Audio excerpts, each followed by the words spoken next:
നമ്മുടെ മക്കളുടെ മനസ്സിൽ ഏറ്റവും മികച്ച ഓർമ്മകൾ കൊടുക്കാൻ നമുക്ക് സാധ്യമാകട്ടെ. മൈക്കൽ ഫാരഡയോട് ഒരിക്കൽ അദ്ദേഹത്തിൻ്റെ ജീവിതാവസാന കാലത്ത് ഒരാൾ ചോദിക്കുന്നുണ്ട്, മൈക്കൽ ഫാരഡെ 1000ഓളം കണ്ടുപിടുത്തങ്ങൾ നടത്തിയ മഹാനായ സയൻറ്റിസ്റ്റാണ്, ഈ ലോകത്തിന് വലിയ സംഭാവനകൾ കൊടുത്ത മനുഷ്യൻ, അത്രയേറെ തിരക്കുള്ളൊരു മനുഷ്യൻ, അത്രയേറെ ബിസി സ്കെഡ്യൂൾസ് ഉള്ള ഒരു മനുഷ്യൻ. അദ്ദേഹത്തോട് ജീവിതാവസാന കാലത്ത് ഒരു ഇൻ്റർവ്യൂവിൽ ചോദിക്കുന്നത് ഇങ്ങനെയാണ്, നിങ്ങളുടെ ജീവിതത്തിലെ ദ മോസ്റ്റ് ബ്യൂട്ടിഫുൾ മൊമെൻ്റ് ഏതായിരുന്നു?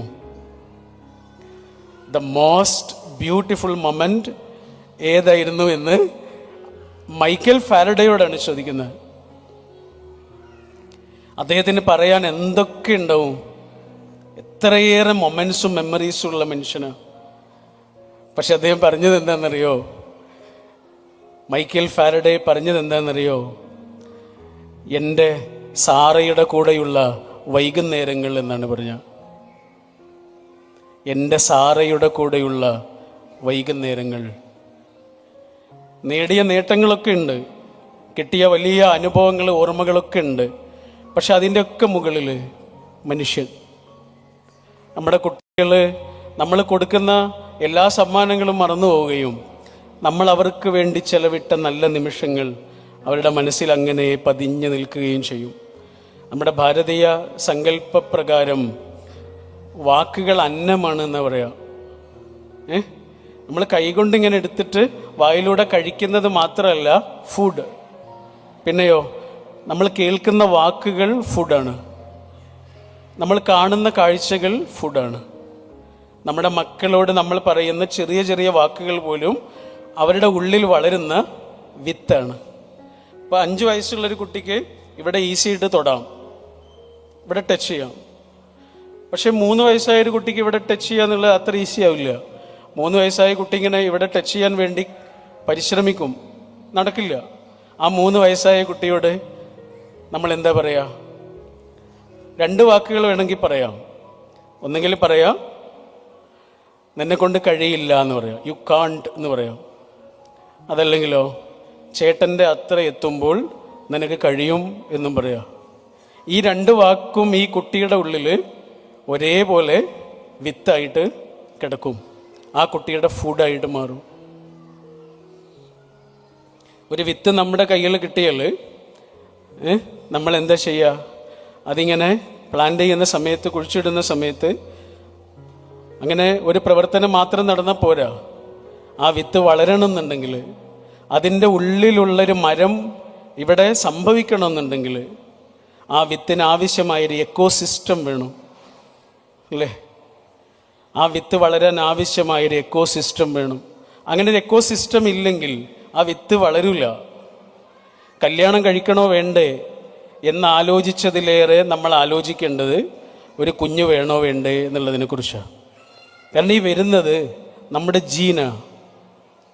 നമ്മൾ സാധാരണ പറയും, ഒഴിഞ്ഞ ഒരു പാത്രം പോലെയാണ് ഒരു കുഞ്ഞ് എന്നൊക്കെ പറയും, ഒരു ബ്ലാങ്ക് പേപ്പറാണ് എന്നൊക്കെ പറയും.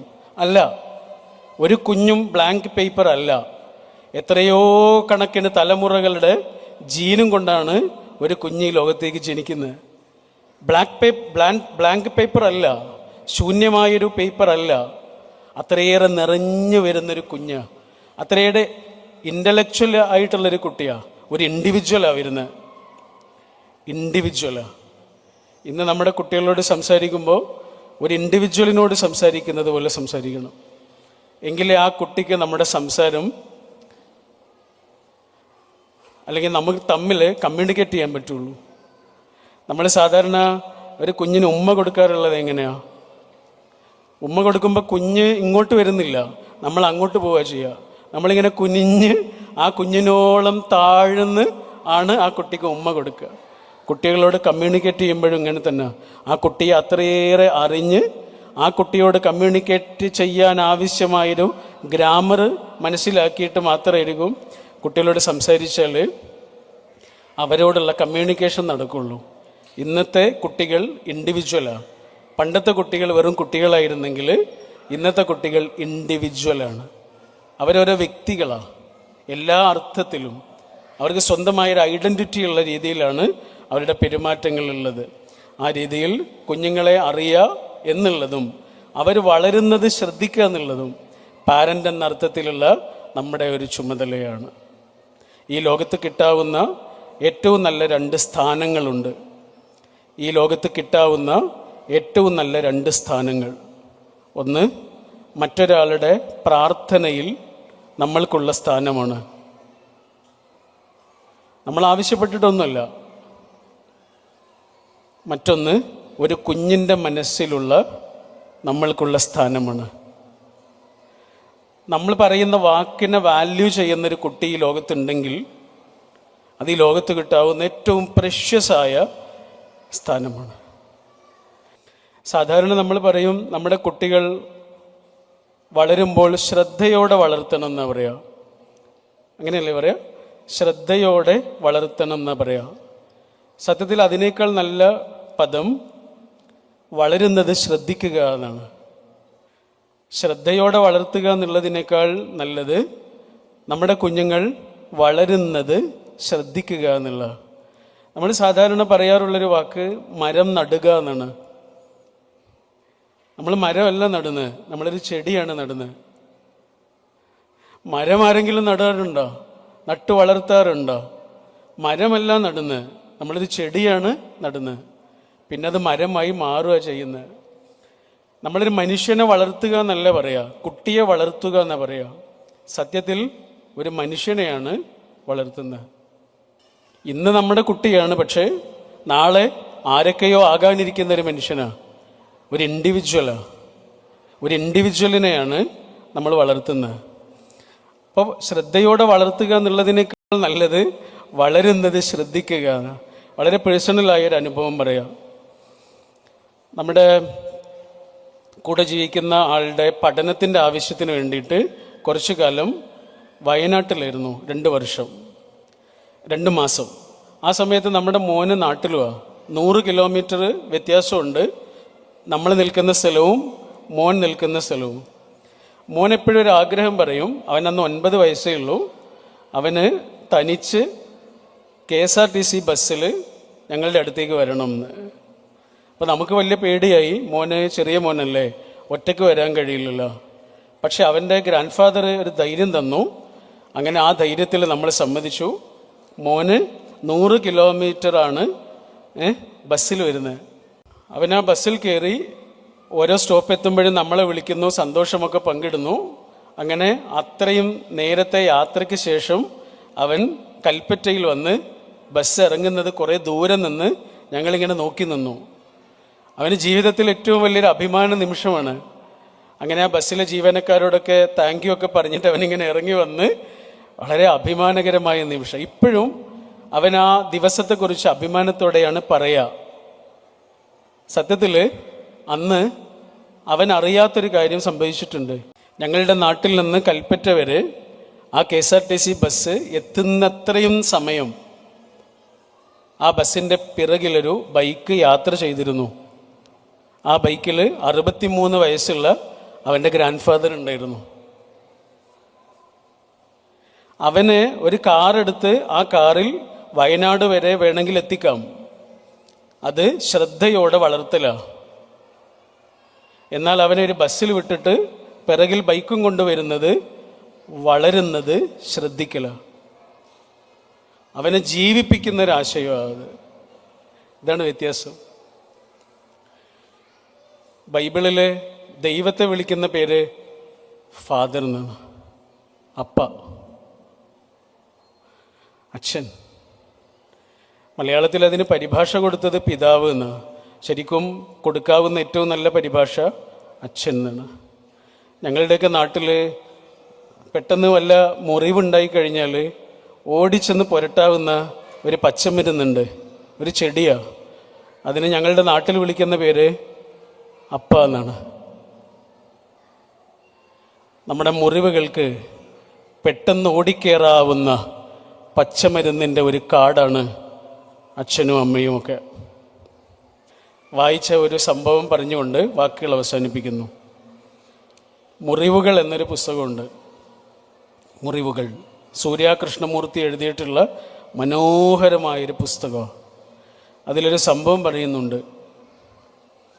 ഒരു അച്ഛൻ പുതിയ ഒരു കാറ് വാങ്ങുന്നു. കാത്തിരുന്ന് കളക്ട് ചെയ്ത പണം കൊണ്ടാണ് കാറ് വാങ്ങുന്നത്. അങ്ങനെ ആ കാറ് വീട്ടിലേക്ക് കൊണ്ടുവന്ന് ഫാമിലിയൊക്കെ കാറിലിരുത്തിയിട്ട് ബീച്ച് കാണാൻ പോകുന്നു. ബീച്ചൊക്കെ കാണുന്നതിനിടയിൽ അവരുടെ ചെറിയ മോനുണ്ട്. ആ മോന് കാറിൻ്റെ അടുത്തേക്ക് ഓടിച്ചെന്ന് കാറിൽ എന്തൊക്കെയോ ചെയ്യുന്നുണ്ട്.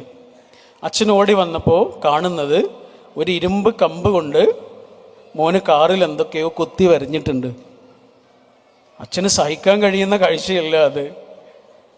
ഇരുമ്പ് കമ്പ് കൊണ്ട് പുതിയ കാറിൽ എന്തൊക്കെയോ കോറിയിട്ടിട്ടുണ്ട്. അച്ഛൻ ചെയ്യുന്നത് എന്താണെന്നറിയോ? ആ ഇരുമ്പ് കമ്പ് വാങ്ങിയിട്ട് മോനെ അടിച്ചു. നിയന്ത്രിക്കാനാവാത്ത ദേഷ്യത്തിൽ അച്ഛൻ മോനെ അടിച്ചു. കൃത്യമായി അടി കൊണ്ടത് മോൻ്റെ വിരലിനായിരുന്നു. ആ വിരല് ഇങ്ങനെ പെടയുന്നുണ്ട്. കുറേ സമയം കഴിഞ്ഞിട്ട് മോൻ്റെ കരച്ചിൽ അവസാനിക്കുന്നില്ല. അച്ഛൻ ആശുപത്രിയിലേക്ക് കൊണ്ടുവന്നു മോനെ. നേരെ സർജറി വേണമെന്നൊക്കെയാണ് ഡോക്ടർ പറയുന്നത്. അങ്ങനെ ആ സർജറിയുടെ റൂമിനകത്തേക്ക് മോനെ കൊണ്ടുപോയി. അച്ഛനാകെ സങ്കടമാവുകയാണ്. അച്ഛന് നിയന്ത്രിക്കാനാവാതെ കരച്ചിൽ വരിക. വേണ്ടില്ലായിരുന്നു എന്നുള്ളതിനെക്കുറിച്ച് ആലോചിക്കുക. അപ്പോൾ ചെറിയൊരു ഹോളുണ്ട്. ആ ഹോളിലൂടെ ഇങ്ങനെ മോനെ നോക്കി അച്ഛനിങ്ങനെ കരയുന്നൊക്കെ ഉണ്ട്. മോനെ ഇങ്ങനെ നോക്കിയപ്പോൾ മോനില്ലേ അച്ഛനിങ്ങനെ ടാറ്റ കൊടുത്ത്.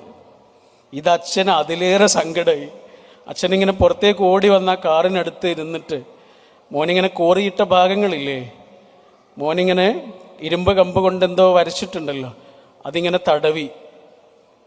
മോനോടുള്ള സ്നേഹം അത്രയും ആ ഒറ്റ തലോടലിൽ ഉണ്ടായിരുന്നു. അവിടെ ഇങ്ങനെ തടവിയപ്പോൾ അച്ഛൻ ഒന്നുകൂടെ ഇങ്ങനെ ശ്രദ്ധിച്ചു. കോറിയിട്ടതൊന്നും അല്ലല്ലോ, എന്തോ എഴുതി വെച്ചതാ. അച്ഛനിങ്ങനെ ശ്രദ്ധിച്ചു വായിച്ചു. അത്ര നല്ല കൈയക്ഷരത്തിലൊന്നും അല്ലാതെ മോനിങ്ങനെ ആ ചെറിയ കൈകൾ കൊണ്ട് എഴുതി വെച്ചത് ഐ ലവ് യു പപ്പ എന്നായിരുന്നു. എനിക്കെൻ്റെ പപ്പയെ ഒരുപാട് ഇഷ്ടമാണ് എന്നാണ് എഴുതി വെച്ചിട്ടുള്ളത്. അത്ര നല്ല കൈയക്ഷരത്തിലൊന്നും അല്ലെങ്കിലും നമ്മുടെ മക്കളുടെ ഉള്ളിൽ നിറയെ നമ്മളോടുള്ള സ്നേഹമാണ്. അവർ ശുദ്ധ പ്രകൃതിയിൽ ദൈവം നമുക്ക് തന്നിട്ടുള്ളതാണ്. മുതിർന്ന മനുഷ്യരാകുമ്പോൾ നമുക്ക് ചിലത് നഷ്ടപ്പെടുന്നുണ്ട്. ആ നഷ്ടപ്പെടുന്നത് എന്താണ് എന്ന് ഓർമ്മിപ്പിക്കാൻ പടച്ചോൻ പറഞ്ഞയച്ചിട്ടുള്ള മാഷുമാരാണ് ശരിക്കും പറഞ്ഞാൽ നമ്മുടെ കുഞ്ഞുങ്ങൾ. ആ കുഞ്ഞുങ്ങളുടെ മനസ്സിൽ നിറഞ്ഞ ഓർമ്മകളും സന്തോഷവും സമാധാനവും അവർക്ക് നൽകാൻ നമുക്ക് സാധ്യമാകട്ടെ. ഇംഗ്ലീഷിൽ സ്മോൾ ലെറ്ററിൽ ഐ എന്ന് എഴുതാറുള്ളത് ഒരു വരയും മുകളിലൊരു ചെറിയ ഡോട്ടുമാണ്. ഒരു വര മുകളിലൊരു ചെറിയ ഡോട്ട്, ഐ. അതിലൊരു അത്ഭുതമില്ല, ഐ. പക്ഷേ ആ വരയും മുകളിലെ ഡോട്ടും ഒന്ന് പതുക്കെ തിരിച്ചിട്ടാൽ ഒരു വരയും താഴെ ഒരു ഡോട്ടും ആയിട്ട് മാറും. നമ്മളതിനെ വിളിക്കുന്ന പേര് എക്സ്ക്ലമേഷൻ എന്നാണ്, അത്ഭുതം എന്നാണ് വിളിക്കുക. ഓരോ ഐയുടെ അകത്തും മറഞ്ഞു കിടക്കുന്ന ഒരു എക്സ്ക്ലമേഷൻ ഉണ്ട്. അങ്ങനെ ഒരു അത്ഭുതം ഒളിപ്പിച്ചു വെച്ച ഒരു വിത്തിനെയാണ് ഈശ്വരൻ നമുക്ക് സമ്മാനിച്ചിട്ടുള്ളത്. സമയം അത്ഭുതകരമായ വിധം കടന്നു പോവും. നമ്മുടെ കുഞ്ഞുങ്ങൾ വലിയ മനുഷ്യരാവും. വലിയ മനുഷ്യരായി മാറുമ്പോഴും അവരുടെ ഉള്ളിൽ അച്ഛ അമ്മ ഏറ്റവും സ്നേഹപൂർവ്വമുള്ള ഓർമ്മയായി മാറട്ടെ എന്ന് പ്രാർത്ഥിച്ച് ഞാൻ എൻ്റെ വാക്കുകൾ അവസാനിപ്പിക്കുന്നു.